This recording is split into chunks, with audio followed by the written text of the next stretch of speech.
Hear, hear. Hear, hear. Hear, hear. Parkinson's Podcast. Welcome to the Hear, Hear Parkinson's Podcast, where you will hear from special guests covering the world of Parkinson's with a deep dive on the World Parkinson Congress and a look at how the WPC has helped make extraordinary progress in the Parkinson's community by creating space for people with Parkinson's to have a seat at the table.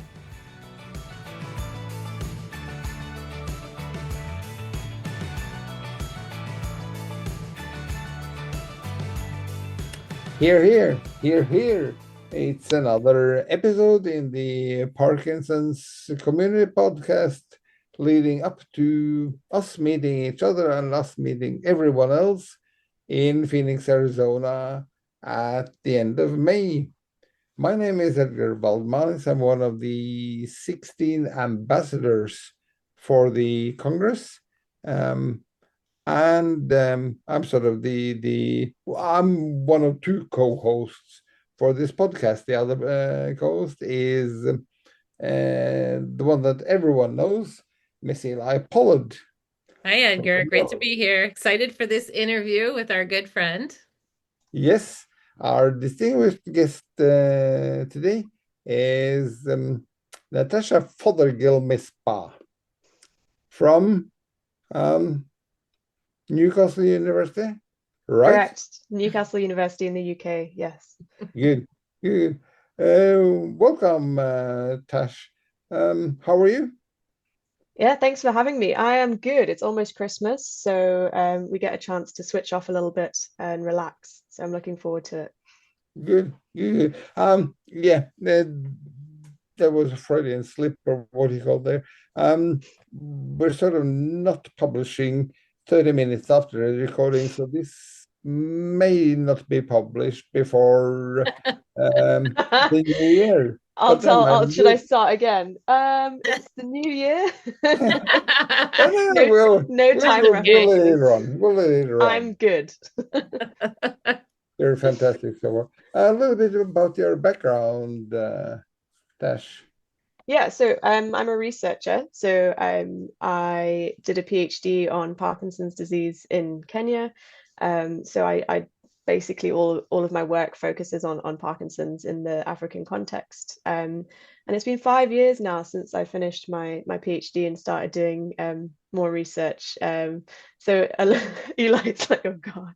It's wild because you came to Kyoto in 2019 and you hadn't finished as a little PhD student, yeah, in now 2019. Yeah, amazing. And now I'm fully fledged doctor, which is a bit wild. So yeah, I started off my WPC journey as a newbie, and now I'm part of the institution. It feels like. Right. You said all the work that's been leading up to your PhD there has been on the African continent. Why is that? Yeah, so I grew up in Kenya. So I was born and brought up in Kenya, which is in East Africa. So I lived there until I was 18, pretty much. So I've always felt that affinity. I'm also Kenyan. So yeah, I have lots of connections and links with the continent. Pretty much that's why, really. Right. And now I've noted that you're also a member of the Creativity Committee for the Congress. What does the Creativity Committee do? It's Apart from being creative. It's very creative. No, it's a really lovely committee, bringing together people who are actually creative, unlike myself. Musicians, dancers, artists. Eli, how many on the committee? It's quite a chunky committee. So there's the Creativity Committee, and then within the Creativity Committee, there are subcommittees. So Tosh sits on the Film Subcommittee. That's part of the Creativity Committee. You can talk a little bit about the film. Why I'm on the film committee. Yeah, so a bit of serendipity led me to collaborating with some colleagues to produce a film called Shaking Hands with the Devil a few years ago. 2022, I think it was now, 23. So that was about the experience of people living with Parkinson's disease in Kenya, particularly focusing on the stigma that they experience and the issue of access to medication and care and treatment. So that film with colleagues, so Ols McCoy, who's the director, and David Plummer, also director, and a person living with Parkinson's, was the film we produced. And it was an award-winning documentary, which we actually screened for the first time at WPC in Barcelona. So we were down to the wire. I think Ols was editing it a few minutes before it was due to be I screened, did if I literally recall. see him in the hallway on his laptop, still editing before it was shown. Yeah, so it was a real treat actually to screen it at the a packed out room at WPC to everybody. And since then, it's won lots of awards, which is amazing as well, and raised a lot of money for medication, so to support people with medication across Kenya. And then got some funding to make another film called Uhuru. So that was made in Tanzania last year. And Uhuru is a bit more of an upbeat tone, maybe. Shaking Hands with the Devil is pretty stark. But Uhuru follows people who didn't know they had Parkinson's, found out they had Parkinson's, were started on treatment, and the life-changing kind of impact of that. So really feel good. And we will hopefully be screening it also at WPC in Phoenix, along with Shaking Hands with the Devil, for everybody who hasn't yet seen it. So that is how I ended up on the film subcommittee of the Creativity Committee, because we've now produced 2 award-winning documentary films on Parkinson's, which is something I never thought I would end up doing in my lifetime. Yeah. Sorry,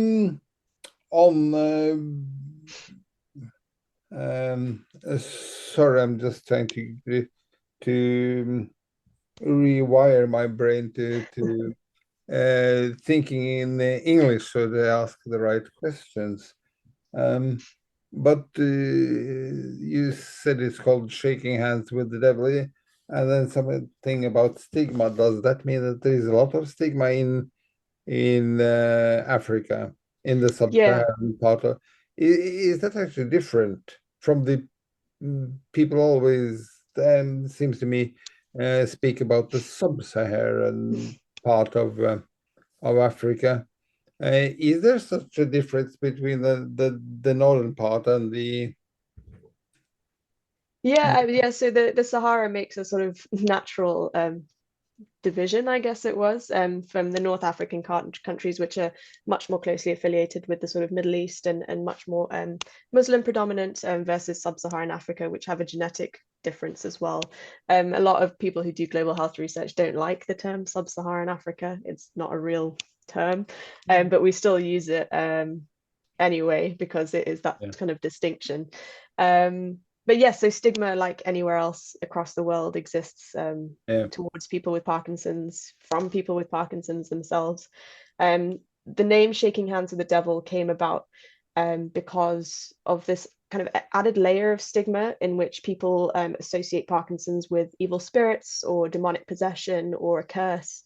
And so the shaking hands, obviously, for Parkinson's, and the devil to associate with that link. Right. Okay, so that is that was what I was guessing it would be. That means there's also a lot of shame then connected with having Parkinson's. Yeah, so a lot of people don't really know what Parkinson's is, and therefore they have those conclusions. But yes, a lot of blame and a lot of shame associated with Parkinson's disease, or the symptoms of it, even before people know that they have Parkinson's. Right. What's the population of Kenya? Roughly. About 60 million, I want to say. Right. So that's more or less 10 times Norway, where I sit. How do you have an estimate, a guesstimate of how many have Parkinson's? It's a great question, and next year I'll be able to tell you for absolute sure, because we're currently doing some community-based prevalence studies in Kenya, so in Kilifi actually. in Kilifi, where the film was made.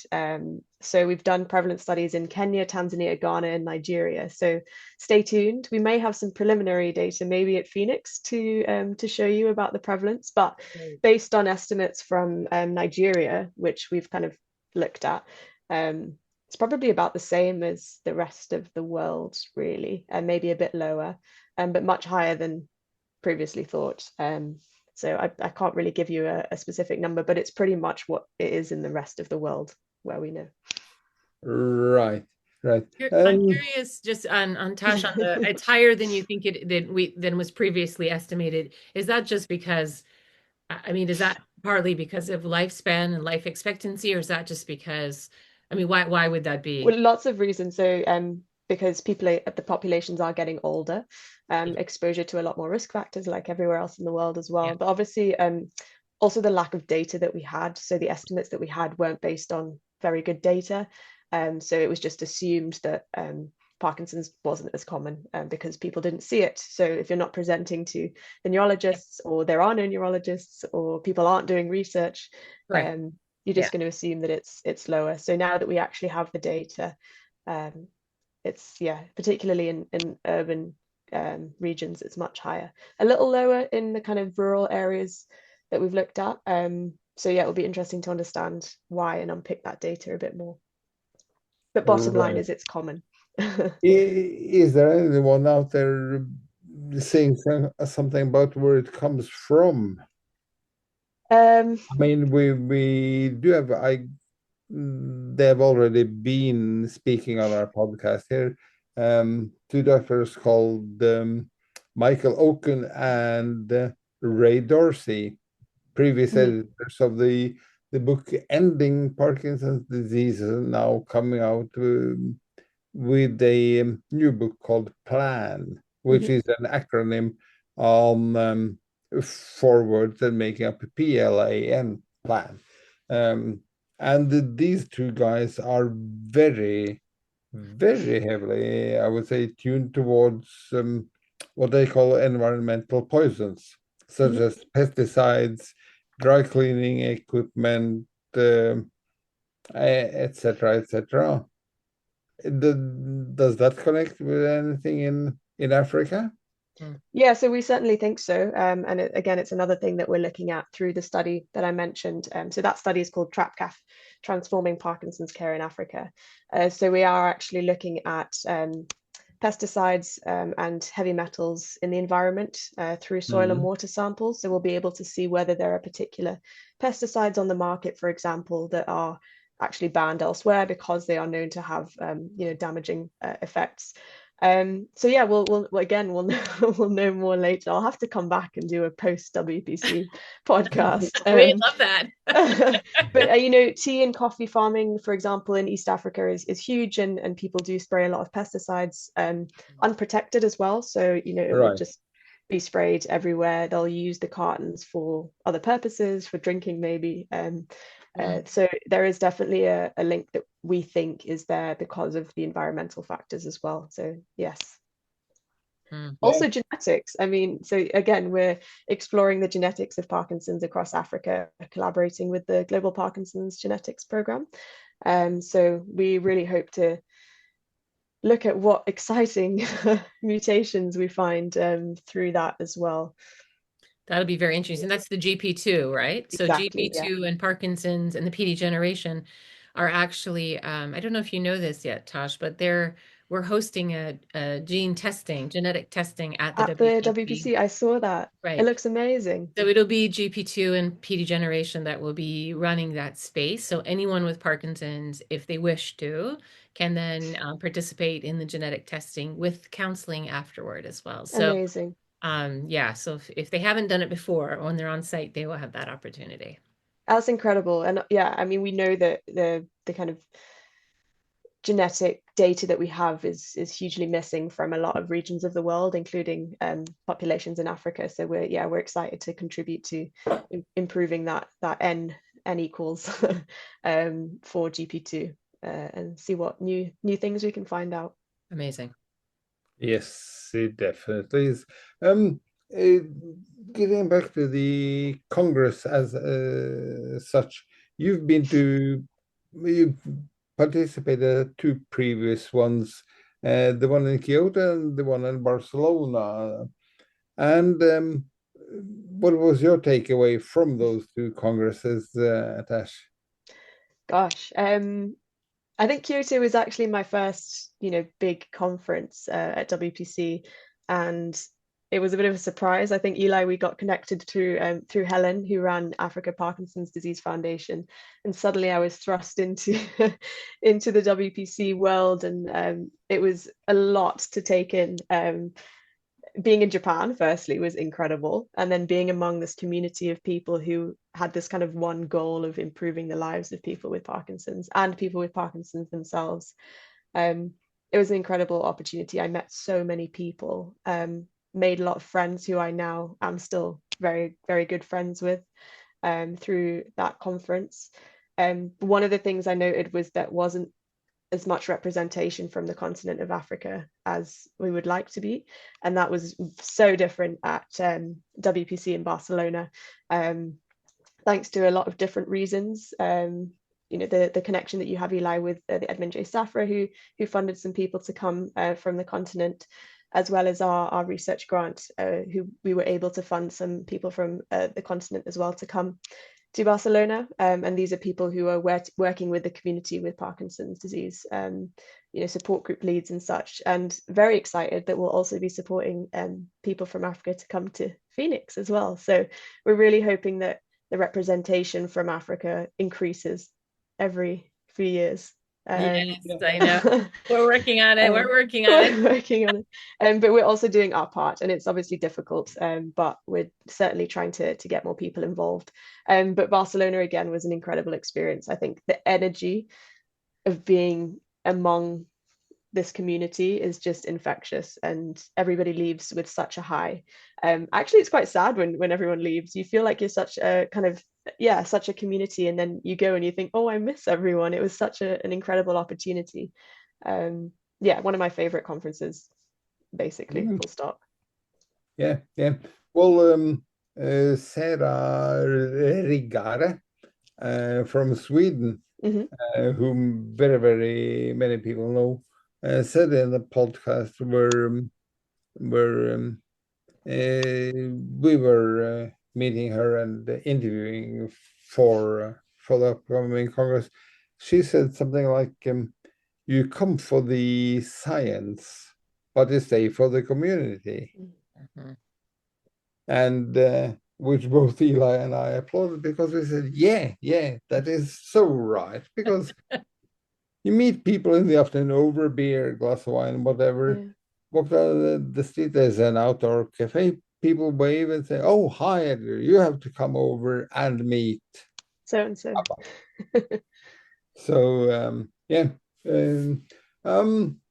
we have a couple of sponsors here, actually, to this podcast. We'll make a short break. And while that break is going on with a important message from our sponsors, you can think about one unique thing which should make people sign up for the Congress in Phoenix. Okay, over to our sponsors.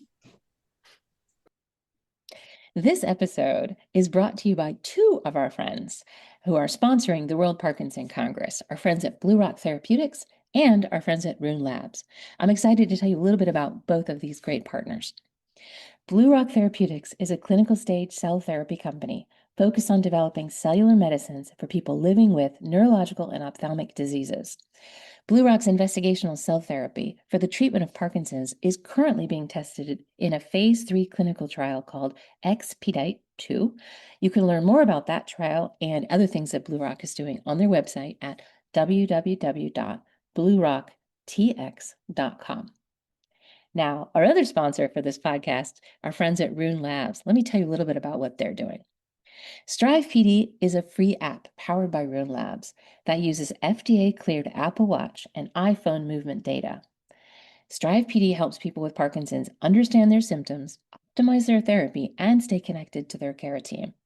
For premium access, Strive PD Guardian provides proactive coaching and personalized AI reports that offer support between visits. helping individuals improve quality of life and receive the right treatment at the right time. Download Strive PD for free on the Apple App Store, or you can visit their website to learn more and also download it straight from their website at www.strivepd.com today. I'm excited to say you will be able to visit with both of these companies at the upcoming 7th World Parkinson Congress in the exhibit hall, as they will both be exhibiting. Now, back to our podcast. We're back with this episode of Here, the Parkinson's podcast for the Congress in Phoenix. And we have with us today Natasha Fothergill-Misbah, who sits in the University of Newcastle, UK, but has done a lot of studying on how it is to live with Parkinson's in Africa. I have to be careful here, but you don't look very Kenyan, Natasha. No, I'm not genetically Kenyan. Yeah. How much worse is it if you're actually colored / black? I mean, you could pass for not necessarily Norwegian, but definitely you're a Northern European. By the way, half Arab too, but you wouldn't tell. No, I wouldn't. No, but seriously, how much difference is there? Because you also hinted before we had the short break here. You said that there's lots of stigma connected with having Parkinson's in Africa. Yeah, I mean, stigma is culturally generated, and so dominant beliefs about health and illness shape the way that people perceive others and perceive certain symptoms, particularly when awareness about something is limited, and those traditional kind of beliefs take the kind of fourth stage. And so where people do have a strong belief in spirits and witchcraft and demonic possession and such, that is often the kind of go-to when there isn't another explanation for symptoms. And when you go to a hospital and the medication they give you doesn't work, people are going to lean towards those ideas, and that comes with a lot of stigma, stigmatizing perceptions about why you've put yourself somewhere that would allow you to have those symptoms, or what you've done to somebody to then backfire on you, and such things associated with blame. So I think it's not necessarily the color of someone's skin, but the context in which they live and the dominant beliefs about health and illness where they are, if that's helpful. I'm curious on the Kenyan side, how have things changed? I mean, when I first met Helen, who launched African Parkinson's Foundation, African Parkinson's Disease Foundation, sorry, I remember the acronym, many years ago. I mean, I remember she seemed sort of at the time like the one person that was trying to raise awareness in a place where no one really wanted to talk about Parkinson's. And now when I talk to you and I look at the last, I guess it's been 15 years maybe, things feel different. Like people are now at least talking about Parkinson's. From your perception, how have things changed in Kenya? Hugely different. I mean, even since when I was doing my PhD, and Helen and I were having the same questions, and it just felt like we weren't getting anywhere necessarily. From then to now, I mean, yeah, like you say, it's incredible. The awareness is so much better through various channels. So when Helen first knew you, probably there was just one support group in Kenya. There's now 5 actually. So we've got 5 support groups across the country. As this is obviously as an example of not representation of Africa, but in Kenya, where there's been a lot more advocacy and people invested in Parkinson's. So 5 support groups supporting people with Parkinson's. The advocacy associated with that as well as skyrocketed. We get on TV and radio channels. We've got advocates with Parkinson's themselves who appear on shows. We have World Parkinson's Day events, do walks for Parkinson's. There's a lot more people who are willing to kind of share their experiences as well and put themselves in those places of telling their stories, I guess. So a lot of people are kind of seeing what's happening and also coming out themselves. And we've done the prevalence studies, so found people who didn't know they had Parkinson's, a lot more research opportunities going on. So yeah, I think I'm on the whole, I'm pretty positive. Obviously, there are still the challenges that we mentioned already: stigma, access to medication, the availability of neurologists, and the kind of neurological workforce. But I think we're definitely moving in the right way through research and advocacy and kind of that space. The political will bit we still need to work on a bit more, but I'm sure we'll get there. But that's amazing. Good. Very impressive work. Actually, that leads me back to a shout out for my fellow countryman, the Norwegian photographer Anders Leines. Have you seen his exhibition, which was called This is Parkinson's? I haven't, but it sounds great. Oh, good. Very short background is Anders got the diagnosis himself, and then a number of people said, "Oh, you got this old man's disease. Isn't that strange?" And since you're not old, I think he was 40 something back when he got it.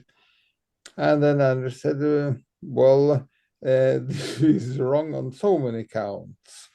So we got together a group of relatively young people with the diagnosis, and did a shoot of each one of these. I think we're between 15 and 20, all showing sort of more or less half and half male female, so that took out the old man's disease.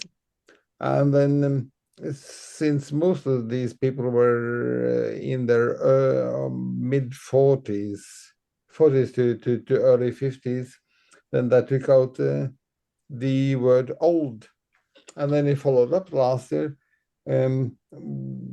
with a follow-up then called This is Parkinson's 10 years later, where he revisited each and every one. I think actually one of them had then died, so he didn't manage that one, but he followed up with all the others. Again, to spread the word, to say, well, yeah, this is what it is. But it's definitely not just old, and it's definitely not man's disease.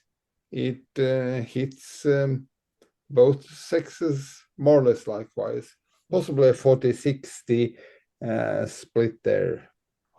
But yes, something worth watching and watching out for. I think you're trying to get Anders to get to Phoenix as well, Eli, aren't you? Yeah, we're going to show his first beautiful lineup of photographs. You weren't there, Tosh. It was WPC 2016 in Portland, so it was while you were just figuring your professional career out.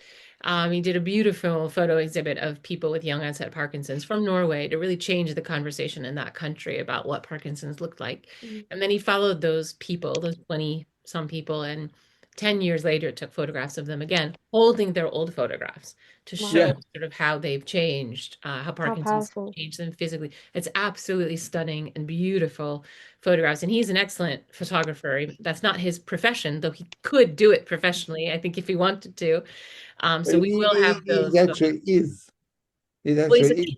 He's a cameraman, right? He does video for like NHK, Yeah. Well, then if you call it cameraman or photographer or what, but I think he actually is in both camps then. He's a beautiful photographer. So yeah, so hopefully you'll see the exhibit. Yeah, I can't wait. And part of the creative flair of WPC. Correct. And it is part of the creativity umbrella in showing those stories, although it's sort of outside of it as well, because it really is just that experience. But we'll hopefully get Anders there as well to present his own exhibit. Yeah. Does he want to come to Kenya? That's interesting. You can chat with him. I'm sure he'd be open to that conversation. If you're listening. I will make sure he is listening to this podcast, so that he will want to come down to Kenya as well and show it and talk about it. And maybe photograph people in Kenya. I really think it's powerful. And again, even in a country like Norway, where we are very egalitarian, as the term goes, and we're very open to different people with different views and all kinds of backgrounds. Then this photo exhibition has done great stuff. And being one of the people with Parkinson's myself, I've also experienced that actually being open is almost the only way to go. Not only the best way, but yeah. I think that's interesting because I think obviously being open in Norway is going to be very different than in Kenya. But you did say, Tosh, and I was surprised when you said that you've now have people actually going out like on television or people openly talking about Parkinson's. That must be scary. Like, you feel like things have changed enough that people feel safe? Because I know not everyone was feeling safe before even sharing that they had Parkinson's. Do you think the needle has moved that much, or is it still scary? I think it would still be scary.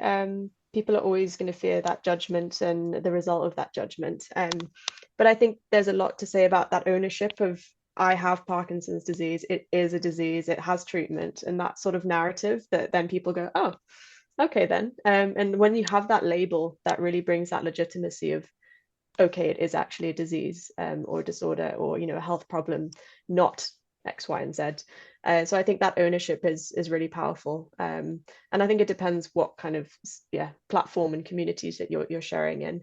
But most people who know they have Parkinson's and who share it and who kind of take ownership of it don't experience that stigma back because they have an answer for people who are asking the question. So Edgar, like you say, I think it is the only way, but it takes a lot of courage and it takes to get there. Yeah, it does. It has been great speaking to you, Tess. We have 2 compulsory questions to round off. I don't know if you've listened to the earlier podcast, so you know when you are well prepared. But regardless of preparedness, the first question is, you're stranded on a deserted island. Only you there. Oh, and there's a record player over there. So that's the 2 of you. If you had only one record to play, which one would that be? Oh my goodness. That is so hard. Do you know what it would be? Avicii Levels. Wow. You know it? Yeah, no, I can't take it off the top of my head, but that's... You'll have to go and listen to it, Edgar. You'll be bopping along and dancing, I'm sure. Good. Avicii and... Levels is the name of the song. Good. I'll look it up. Second you question. Now on a desert island, like grooving. You're like, I'm stuck, but I'm gonna have fun while I'm here. I mean, we might as well enjoy it. I'm in the sun on a desert island. Okay. Make a little coconut drink, maybe. Exactly. Second is a bit more rural. You are in an elevator, stuck between 2 floors. Who do you want to be stuck with?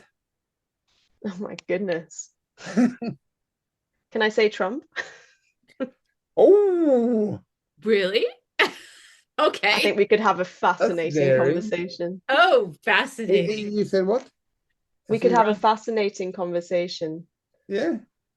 Well, you could. Has no one said that before?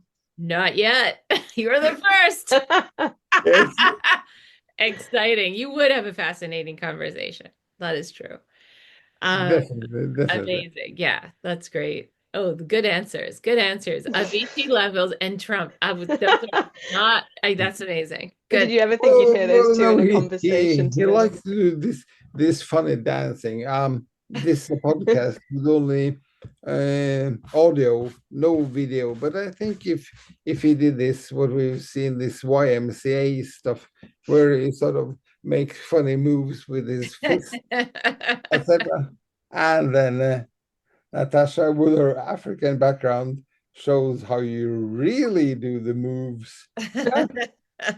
I'd love to see that one. We can dance to Levels in Phoenix. Amazing. I love that.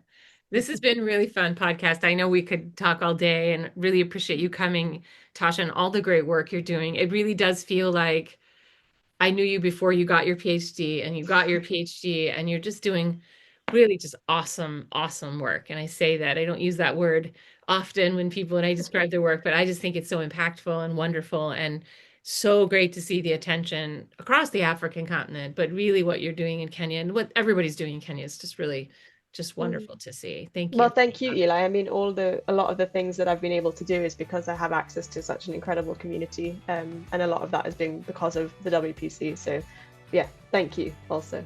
And I can't wait to see you. Amazing. Good. Then we look forward to seeing you there and all the other listeners to this episode of Here, Parkinson's podcast. Thank you, and have a good day onwards, Natasha. Thank you. Bye. Thanks. Bye, everyone.